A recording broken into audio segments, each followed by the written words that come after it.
शिल्पी राजी का दोस्तों काफ़ी ज़बरदस्त एक और बवाल गाना रिलीज हो गया है। गाने का टाइटल सॉन्ग है राजा रंग बजवा। तो काफ़ी मज़ा आ रहा है गाना सुनने में। गीत है विजय चौहान जी का है। तो आज हम इसी गाने के बारे में बात करेंगे, तो आप लोग वीडियो को लास्ट तक देखते रहें। और जो लोग भोजपुरी बुढ़ हंगामा चैनल को अभी तक सब्सक्राइब नहीं किए हैं वो लोग सब्सक्राइब कर लीजिए। चलिए वीडियो को शुरू करते हैं।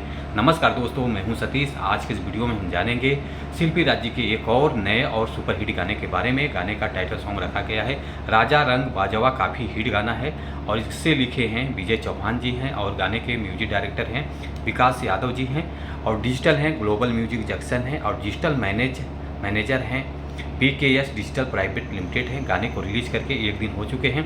एक दिन में जो गाने का व्यूज़ आया है 11,862 है और लाइक है 353 है और कमेंट 22 है। और ये गाना रिलीज हुआ है शिल्पी राज हिट्स के यूट्यूब चैनल। गाना लॉन्च हो गया है। काफ़ी अच्छा चैनल है, तो आप लोग चैनल को भी सपोर्ट कीजिए और गाने को भी सपोर्ट कीजिए। ये व्यूज़ का अपडेट मैं अभी को दे रहा हूँ। जब तक मेरा वीडियो आप लोगों तक पहुँचेगा तब तक गाने का व्यूज़ कहीं और अधिक ज़्यादा देखने को मिलेगा।